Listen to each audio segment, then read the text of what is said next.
The wind on Varda Station smelled like rust and old smoke. It always did. 11 months of blockade had a way of doing that to a place, stealing the small comforts first, then the big ones, then leaving just the smell of a slow death behind. Reed did not mind the smell anymore. He had stopped noticing it around month 4, right around the time he stopped noticing his own hunger. He was 32 years old and looked 45. His boots had a hole in the left sole that he had patched 3 times with strips of cargo wrap. His coat was too thin for the nights, but there were children in the colony who had no coat at all, so he kept the thin one and said nothing about it. His job was numbers. Specifically, the worst kind of numbers, the kind that told 412 people how many days they had left before the food ran out. 3 days. That was the count as of this morning. Reed locked the storage log, turned off the light in the supply office, and started his nightly walk of the perimeter. He did this every night, not because it was his job, but because walking kept him from thinking too hard about the numbers. The perimeter stretched along the eastern ridge, past the broken sensor tower, past the burn marks where a coalition warning shot had landed 6 months ago, as a reminder that they were serious. Reed walked it all, slowly, quietly. He found the creature near the wreckage of a downed alien scout vessel that had been sitting at the edge of the colony boundary since month 2. Nobody went near it. The coalition had flagged it as a debris hazard and never came to collect it, which told Reed everything about how much the coalition cared about anything in this sector. He almost walked past it. It was small, barely the size of a large dog, and it was pressed flat against the cold metal of the wreck's hull, almost invisible in the dark. Reed only noticed it because of the sound. Not a cry, not a roar. Something quieter than that. A low, thin sound, like air being let slowly out of something that was running out of air to give. Reed stopped. He turned his light toward it, kept it low so it was not blinding. The creature looked back at him.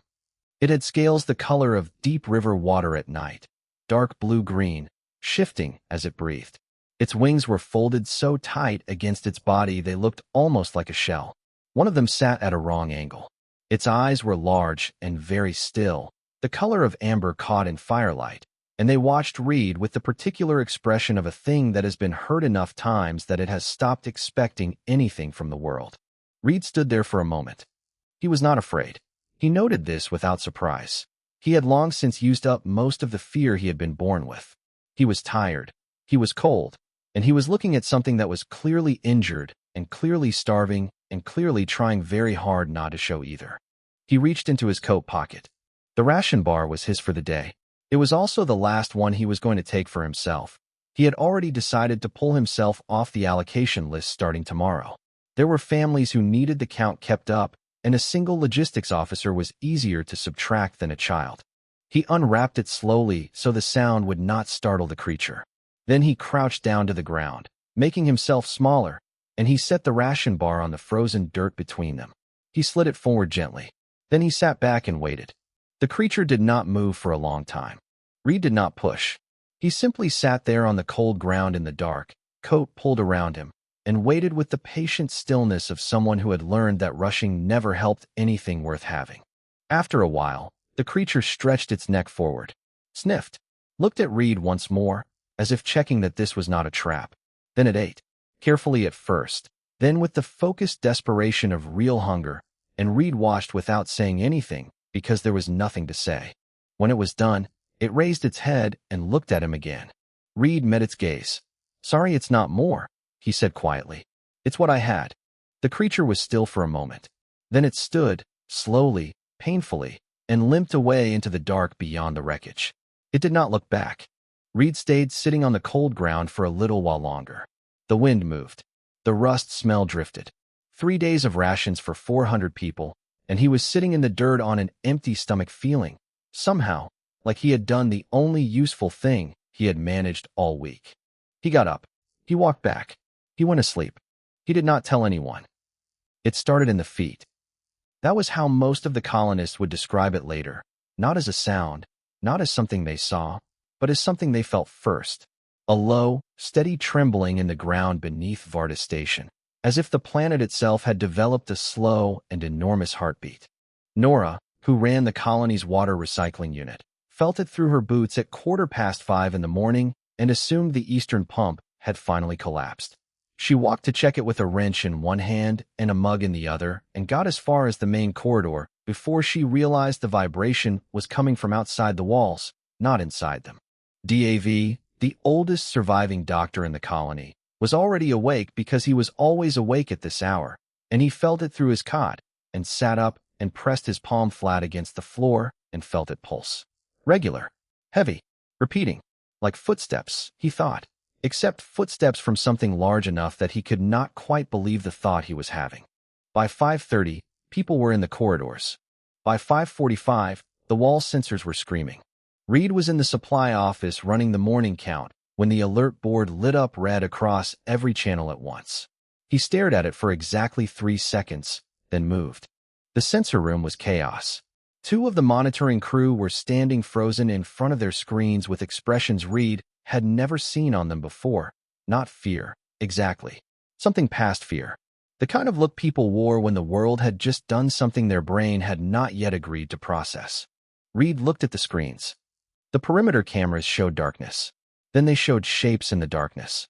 Then the sun began to come up and the shapes became real. They were everywhere. In every direction that the cameras pointed, as far as the range could reach, the landscape was covered. Completely. Totally. The ridge lines that Reed had walked 1,000 times were gone, replaced by bodies. Enormous, still, silent bodies. Arranged with a patience that was almost worse than aggression. They were not moving. They were not attacking. They were simply there, and the weight of their presence was enough to make the station's walls feel very thin indeed. The defense systems had locked. Not from a malfunction, the diagnostic read clean. They had locked because the targeting software had tried to measure what it was looking at and generated a mass estimate, so large the system had flagged it as a sensor error and suspended itself. Reed pulled up the manual camera on the eastern wall, the one facing the old wreck site. There. At the very front of the gathered host, sitting in the open space between the colony wall and the rest of them, the hatchling. Injured wings still held at that wrong angle. Eyes that Reed recognized. Beside it, dwarfing the wrecked scout ship behind them as if that vessel were a child's toy left on the ground, sat a dragon so large that Reed's mind had to adjust itself twice before he could take in the full shape of it. Wings folded, neck lowered, still as a mountain that had decided to become a mountain here and today and for reasons of its own. Its eyes were fixed on the colony. Reed followed the angle. They were fixed on this building, this room, this window. Reed became aware that the room had gone very quiet behind him. He turned. The monitoring crew, Nora who had followed the sound of running boots, Dav who had dressed quickly and come to see, 3 others whose names he was still learning. All of them were looking at him. "It's looking at you," Nora said. She was not accusing him of anything. She was just saying the fact out loud because someone had to. "I know," Reed said. "Do you know why?" Reed thought about the wrench site, the dark, the ration bar, the creature with its injured wing pressed against a cold hull, watching him with eyes that had stopped expecting anything good. "I think so," he said. "What did you do?" He was quiet for a moment. Outside, the gathered host of dragons did not move. The ground vibrated gently with their breathing. 400 people in the colony feeling it through every floor and wall, standing very still in their rooms and corridors, and trying to decide what kind of quiet this was. "I gave something to eat," Reed said. "That's all." Nora looked at him. She looked at the screens. She looked at the enormous shape outside holding its position with the steady, cosmic patience of something that had been alive for longer than their civilization had existed. "That's all," she repeated. "Yeah." She set her wrench down on the console very slowly. Dav cleared his throat. Someone at the back of the room made a sound that might have been a laugh and might have been the opposite. Reed turned back to the screen. The great dragon was still watching. The hatchling sat quietly beside it. The rest of the host covered the world. He pressed the intercom switch for the colony-wide channel. "Everyone stay calm," he said. "Stay inside. Don't do anything that looks like a threat. I'm going to go outside." Silence from the intercom. Then Nora, "By yourself?" "Yeah." Another pause. Then Dav, in his dry old voice, "Take a coat. It's cold." Reed almost smiled. He took his coat from the hook, the thin one with the wrong size buttons, which was the only coat he had. He walked toward the colony gate alone. The gate was a heavy steel door with a manual crank that squealed every time it moved. Reed cranked it open himself. The guard post was empty. Both guards were pressed against the wall above, staring out with their mouths open, and Reed did not blame them. He stepped through the gap and pulled the gate back to almost closed behind him, leaving it cracked in case he needed to move fast. He stood in the open space between the colony wall and the gathered world. Up close, the scale of it was different than on the screens. On the screens it was large. In person, standing on actual ground with cold air on his actual face, it was something that Reed did not have a word for. The nearest dragons were 200 meters away, and they were each the size of a warehouse. And there were thousands of them, and they were all perfectly still and perfectly silent except for the breathing. That deep, low pulse that moved through the ground and up through his boots and into his chest. The hatchling was 40 meters ahead. Reed walked toward it. It watched him come. When he got close enough, it made a small sound. Not quite the one he had heard last night, but related to it. Warmer. He stopped a few steps away and looked at it, and then looked past it at the elder. Up close, the elder was not simply big. It was a different category of thing. Reed had to tilt his head back to see its face. It was watching him with eyes that were amber, like the hatchlings, but deeper, layered in a way that eyes weren't normally layered, as if they had been watching things for so long they had stopped reflecting light and started collecting it. Reed stood there. He didn't know what the protocol was for this, so he did what he always did when he didn't know protocol. He waited, and he kept his hands where they could be seen. The elder breathed in. Then it spoke. Not in sound, not exactly. It was more like pressure, a deep resonance that Reed felt in his back teeth and his sternum and the base of his skull all at the same time. Low frequency. Enormous. The translation device clipped to Reed's collar, standard colony issue, built for the dozen coalition species they had encountered, made a grinding sound, then went silent, then began clicking rapidly as it tried to find something in its database that matched. It found something. Barely. The translation came out slow and patchy, words arriving with gaps between them like a signal fighting through interference. You gave to the small one of our blood. Reed's collar beeped. Translation confidence, 31%. He answered anyway. Yes. Last night. It was hurt and hungry. Another resonance. Longer this time. The translation AI clicked for several seconds. The small one is last of her line. We searched for months. Reed looked at the hatchling. It looked back at him with those amber eyes that had stopped expecting anything good, and he felt something tighten in his chest. I didn't know that, he said. I just found it by the wreck. It was in bad shape. Resonance. Translation. We know. We felt. When she fed. We were far. But we felt.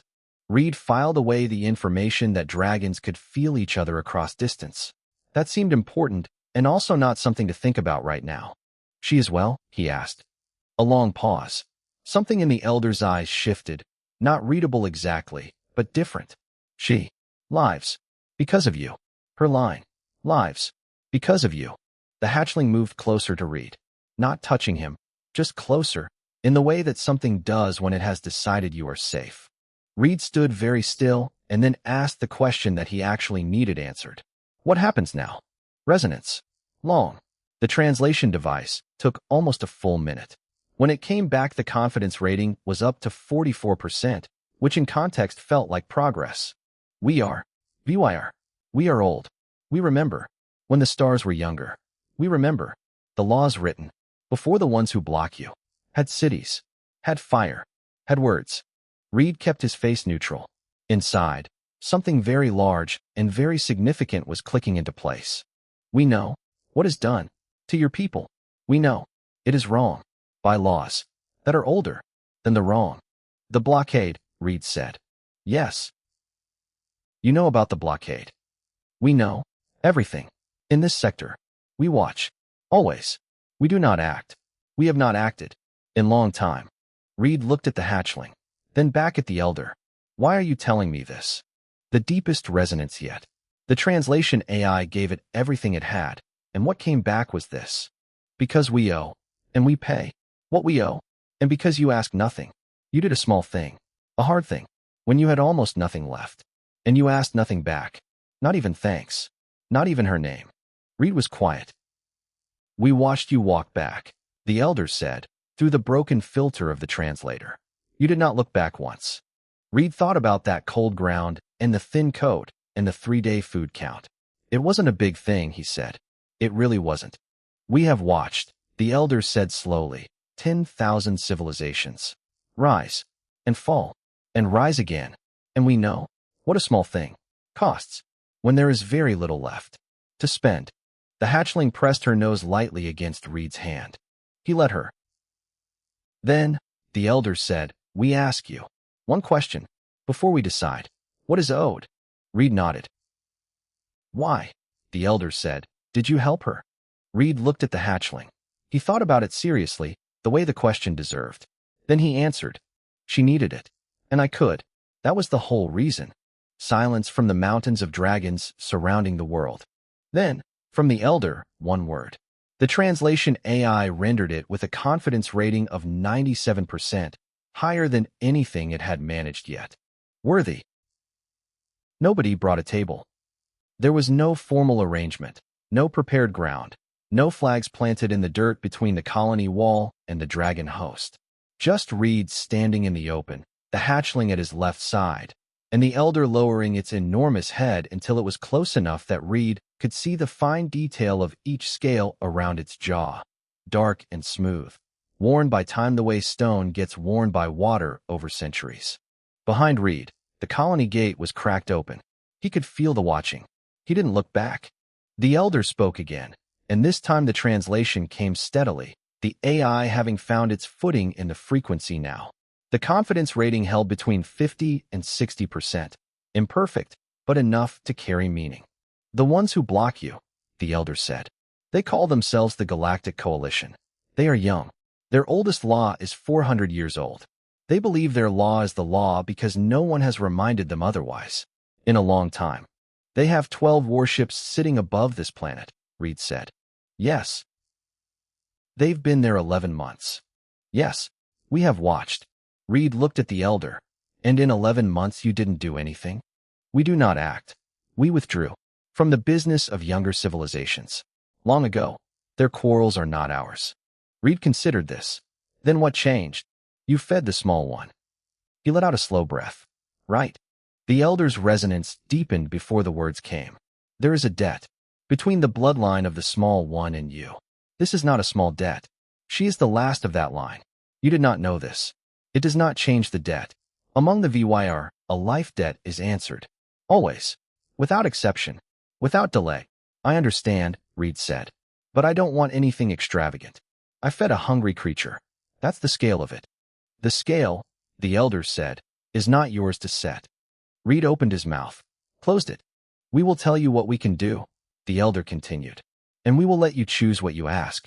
Within that. All right. The blockade above you. It violates covenant law. Article 9. Paragraph 4. We wrote that law 11,000 years ago, before the coalition's founding species had discovered metal. We wrote it because we had seen what blockades do to people, and we decided it would not be permitted. Not under laws we would honor. Not anywhere. Reed felt the weight of 11,000 years settle into the cold air around him like something physical. The coalition doesn't follow your laws. They do not know they follow them. The laws were adopted, piece by piece, into every legal framework that followed. The coalition's own charter traces to them. Through 6 generations of legal inheritance. They have simply forgotten where the foundation came from. And you can enforce them. We can. We have not. In a very long time. We have chosen not to. The business of younger civilizations, as I said. But a debt exists now. And we will not allow a debt to stand unpaid while the one we owe suffers under an illegal action. Reed looked out at the landscape. At the thousands of still, vast shapes covering every ridge and plain in sight. At the 12 warships sitting somewhere above the clouds, whose commanders had no idea what was waiting below them. If you lift the blockade, he said carefully, what happens after? You leave, the coalition regroups, and they come back with more ships. Perhaps. Then it doesn't fix anything. It just delays it. Yes, the elder said. That is why we offer more than the removal. We offer a word. A word. A public word. On all channels. That the VYR have noted the coalition's violation of covenant law. That we are watching. We will not say we will act again. We will not make promises we are not prepared to keep. But we will say that we are watching. And we will mean it. Reed thought about this for a long time. Long enough that the hatchling shifted beside him and bumped her head gently against his arm, the way an animal does when it wants to know you are still there. He was still there. "What does that cost you?" he asked the elder finally. "Our quiet," the elder said. "We will be known again. The younger civilizations will have questions. They will send ships. They will want meetings, treaties, alliances. We have not wanted these things for a very long time. This is not a small cost. Then why offer it? Because the dead is what it is. And because..." The elder paused. The resonance held for a moment before the words followed. "Because we have watched 10,000 civilizations. And we have very rarely seen a person give the last of what they have to a stranger, without thinking about it, without naming what they gave, without waiting to see if the stranger could give something back." Reed didn't answer. "You did not know she was VYR," the elder said. "You did not know she was anything. You saw something that needed help, and you helped it. This is rarer than you think. In any species. At any age." The wind moved. The rust smell moved with it. "Ask," the elder said. "Tell me what you want. To settle this debt in a way that feels right to you." Reed looked at the hatchling. He looked at the elder. He looked at the colony wall behind him, and behind it the 412 people who had 3 days of food left and 11 months of being told they did not matter. "Remove the blockade," he said. "Say your word on all channels so the coalition knows the VYR are watching. And then, please, let us handle our own lives after that. Don't fight our battles for us. Just clear the path." Silence. "You asked for less than I expected," the elder said. "It's what I need," Reed said. "Not everything I could take." A long, slow resonance moved through the ground. "Then it will be done," the elder said. "And the debt will be paid." "Thank you," Reed said. "No," the elder said quietly. "Thank you. We had forgotten what it looked like. A small decent thing. Done for no reason but that it was the right thing." The hatchling pressed close to Reed's side and stayed there. Admiral Soren had commanded a blockade vessel for 9 years. He was good at it. Blockade command suited him. It was precise work, clean work. You held a position. You enforced the perimeter. You waited for compliance. There was very little chaos in blockade work, which was something Soren valued. He was a Drevathi, a species that processed the universe best when it was organized into columns and categories and predictable outcomes. This morning felt predictable. Varda Station had not transmitted any signals overnight. Their power consumption was down. Both signs that the colony was continuing its slow, cooperative process of understanding that compliance was the only sensible option. He was reviewing supply manifests when his scanner officer said, very quietly, "Admiral." Soren looked up. The scanner officer had not turned around. That was unusual. Officers turned around when they addressed him. "Report," Soren said. I'm seeing something. I don't know what I'm seeing." Soren was on his feet and at the scanning console in 4 seconds. He looked at the screen. The screen showed the planetary surface below Varda Station. It had been showing the same surface for 11 months. Brown rock. Thin atmosphere. One small settlement. Familiar and dull. Now it was covered. The biological reading that the scanner was trying to process was so large that the system had already flagged it twice as a sensor malfunction, run its own diagnostic, confirmed it was not a malfunction, and then flagged it a third time anyway because the number it was displaying did not fit into any category the scanner had been built to accommodate. "Those are," Soren began. "Organic," the scanner officer said. "Massive organic. Living. Mobile. Approximately," he stopped. Swallowed. "Approximately 12,000 individual signatures. Average mass per signature in excess of," he stopped again. "Say it," Soren said. 800 tons. Per individual. Average." The bridge was silent. Soren pulled up the visual feed from the planet-facing cameras. The feed was fine. The cameras were working perfectly. What they showed was dragons. Thousands of them, packed across the landscape around the colony like a living mountain range that had not been there yesterday. He was still staring at the feed when the sound started. It was not loud. It was the opposite of loud. It was low, very low, the kind of frequency that came through the hull and through the floor and into the bones rather than the ears. Every person on the bridge felt it. Several of them looked at their feet. Then the shapes rose from the planet's surface. Not all of them. Not the thousands. Just one from each cluster. Large ones, elder ones, ascending in a slow and deliberate formation that Soren's tactical officer immediately tagged as surrounding pattern and then immediately deleted that tag because the tactical system had no category for what it was looking at, any more than the scanner did. One elder rose to match each of the 12 coalition warships. One per ship. Just one per ship. That was all that was needed. The elder that took position alongside Soren's vessel was larger than his ship. He could see this from the visual. It was not a comparison he had been prepared to make today. His flagship was 400 meters long, built to carry a crew of 200 and enough firepower to level a city. The elder beside it looked at his vessel the way a person looks at a cup that has been set on a table. Then every comm channel on every ship in the blockade fleet opened at once. The sound that came through was resonant and ancient, and the translation AIs across all 12 ships scrambled to keep up, each one producing a slightly different rendering, but the meaning the same across all of them. This is a VYR formal notice. The blockade of Vardis Station violates Covenant Law, Article 9, Paragraph 4. You have 1 hour to withdraw from this system. We will escort you to the boundary. This is the only notice that will be given. Then the channels closed. Silence on the bridge of Soren's flagship. His tactical officer pulled up the weapon system out of reflex, and then looked at the elder alongside their ship, and looked at the weapon system readout, and looked back at the elder and minimized the weapon system without saying a word. Soren stood at the head of the bridge. He was a precise man, a methodical man. He processed information in columns and categories. He had a column for threats he could respond to and a column for threats he could not. He was building a third column right now, in real time, and it was labeled things that are not threats because they do not need to be. His communications officer looked at him, waiting. Soren looked at the elder. The elder did not look back. It did not need to. It was simply there, in the way that a very old mountain is simply there. 17 minutes after the message, Soren said, "Stand down. Signal the fleet. We are withdrawing from this system." No one argued. Not one voice on that bridge. The 12 warships turned. Slowly at first, then accelerating, and the elders moved with them, one beside each vessel, not threatening, not crowding, simply present.